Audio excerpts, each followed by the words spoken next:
Hello there, brave souls, and welcome once again to our little corner of the internet where the shadows gather and the chill of the unknown sends shivers down our spines.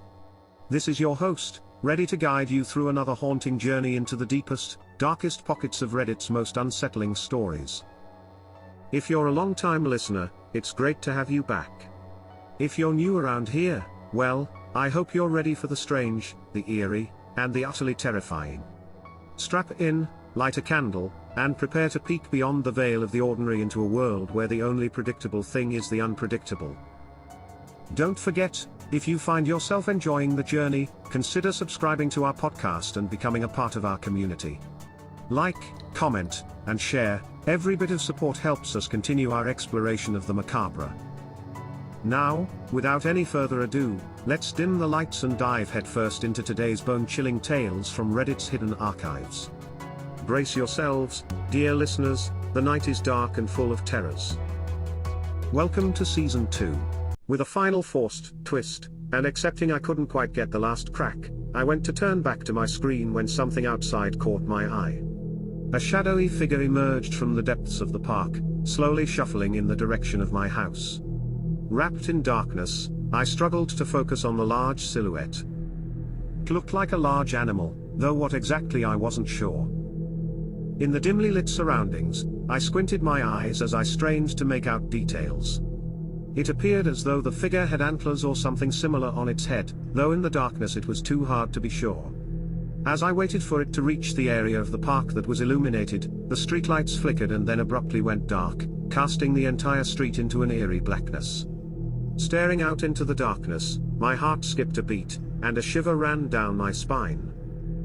A few seconds passed by, when the silence of the night was shattered by an ear-piercing scream. Even though my windows were closed, my body automatically reacted, my hands shooting straight up to cover my ears. Abruptly, the screaming stopped, and the streetlight flickered back to life. With a slight tremor in my hands, I nervously glanced back at the park, hoping to catch a glimpse of the figure once more. Yet there was nothing there. The park stood still, devoid of any movement or signs of life. I breathed out the breath I had been holding and tried to calm myself. The scream was likely some wild animal. A large possum or owl, I assured myself. And the large animal probably got spooked when the lights cut out, causing it to run back to the tree line on the other side of the park. My stomach rumbled, providing a welcome distraction. I checked the time to find it was already past 11 p.m. and I hadn't eaten, so I left my laptop in my room and headed downstairs to the kitchen to raid the fridge. I hadn't cooked anything the night before, so there were no leftovers, and the freezer was full of raw meat and frozen veggies which would take too long to defrost and cook, so I settled on the idea of a sandwich. I was shuffling some old iceberg lettuce out the way to see what was hidden behind it, when the lights in the kitchen started flickering before cutting out, leaving only the light from the fridge to illuminate the room. I sighed, annoyed that this was still happening. My landlord had assured me they had fixed the issue with the fuse box overloading, but obviously they were full of it. I opened the drawer in the kitchen island and fished around for the small flashlight I kept in there. The fuse box is in the basement, and there are no windows down there, making it pitch black when the power is out. Finally finding the torch, I pulled it out and clicked it on to make sure it was working. The focused beam was strong, and it lit up the area it was directly focused on, but the rest of the room was still caked in darkness and shadows. I left the fridge door open, the extra light was comforting, and made my way to the basement door in the corridor. I keep the basement door locked, as I rarely go down there, but I keep the key in the lock, so I never have to hunt it out. Turning the key, I heard the lock retract and felt the door move slightly. Grabbing the handle, I felt a cold rush of air as I swung the door open. I shone the light down the wooden stairs to the cold concrete floor, revealing a narrow path leading deeper into the darkness. The beam of the flashlight seemed to fade as it reached the bottom of the stairs, as if reluctant to explore what lay ahead. The chill in the air made me hesitate for a moment, but hunger pushed me forward, urging me to reset the fuse box, so I can get back to sorting something to eat. Taking a deep breath, I carefully descended the stairs, my footsteps echoing through the silence of the basement. The air grew heavier as I ventured deeper, and an eerie sensation crawled up my spine, tingling with a hint of unease. I put this down to the story I had been working on all night, which made me smile. If the story was leaving this sort of impression on me, and I wrote it, I couldn't wait to get it published and see the effect it had on those who read it. As I reached the bottom step, I paused to listen. I hadn't realized how quiet it was down here. The silence was deafening, broken only by the distant hum of the refrigerator upstairs. The basement always seemed larger in the dark, stretching out before me like an underground labyrinth. Old, rusted shelves, stacked side by side like the library, were covered in dusty boxes and forgotten relics, most of which were the landlord's. The fuse box was mounted on a large beam in the middle of the basement, behind one of the rows of shelves. I worked my way around, being careful to avoid any loose items that could trip me up. The last thing I needed was to fall and injure myself. I rounded the corner of the shelf and spotted the mounted fuse box about halfway down the row. I continued forward, swatting away some low-hanging cobwebs as I went, when a rattle made me freeze. In the silence of the basement, the rattle was loud, reverberating around from all sides. I swung the torch around, my heart rate elevating. Sweat started to form on my forehead even though the room was icy cold. I swung the torch back and forward, in between the shelves and down the row I was in. My heart was pounding in my ears now, as my torch beam caught something moving between the shelves. I tried to aim the light at it through the shelves, but it was elusive and always seemed to evade the beam. Maybe it was nothing but some dancing shadows from the torch beam, I assured myself. I realized I had been holding my breath, not for the first time tonight, and let it out, calming down a little. Convinced I was overreacting, I slowly started towards the fuse box again, still flicking my beam left and right as I walked. I arrived at the fuse box as my heart rate continued to drop, setting the flashlight down on a nearby shelf and examined the panel. The fuses seemed intact, and nothing appeared out of the ordinary. Perplexed, I tried flipping a few switches, hoping to solve the mystery and restore the lights. Something clicked. In an instant, the room was bathed in a soft, comforting glow. Relief washed over me as I reached for the flashlight, switching it off and tucking it safely into my pocket. Eager to escape the eerie atmosphere of the basement, I started back down the row and back around towards the stairs. But just as I reached the bottom step, a sudden flicker in the lights caught my attention. Before I could react, darkness enveloped the room once more, plunging me into an impenetrable black void.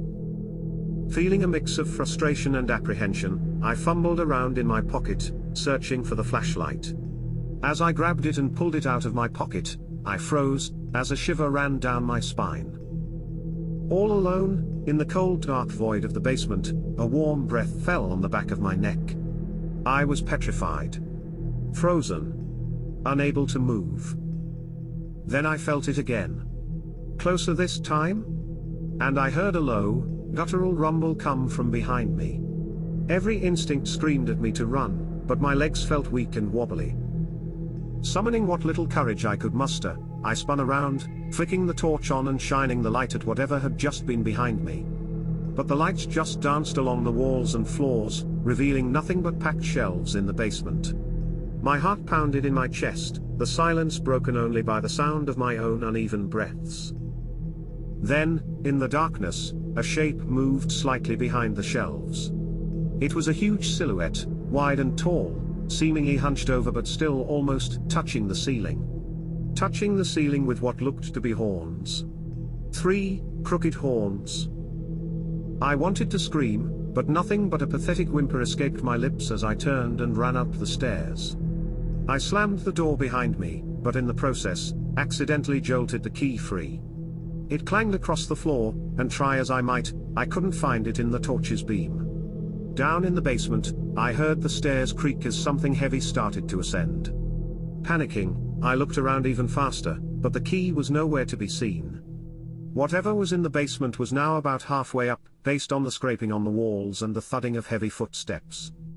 "Fuck this," I said in panic and took off, running for the front door. I could hear the beast, almost at the basement door now, as I reached the front door. I quickly unlocked it, swung it open, and stepped out into the dark night.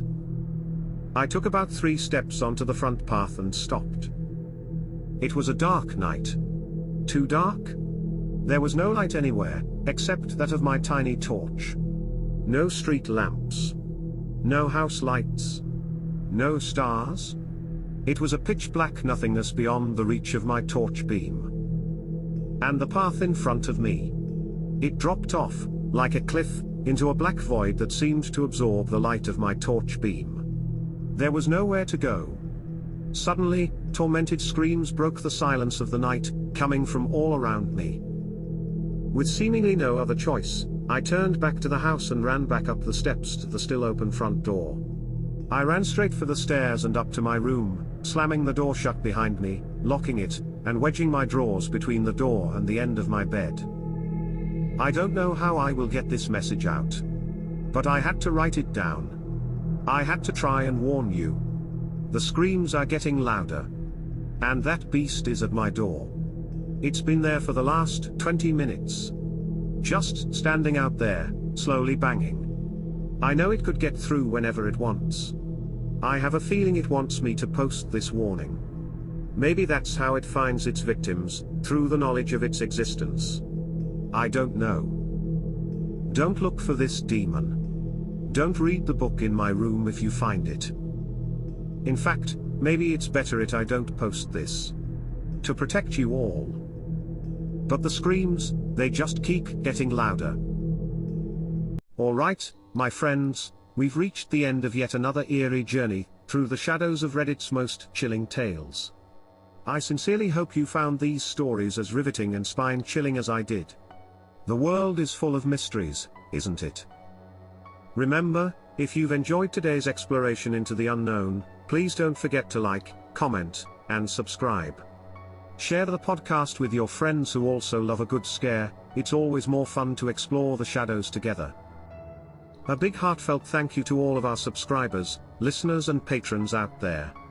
Your support is invaluable. It keeps the lights on here, and more importantly, keeps us delving into the eerie corners of the internet to bring you the best scary stories out there.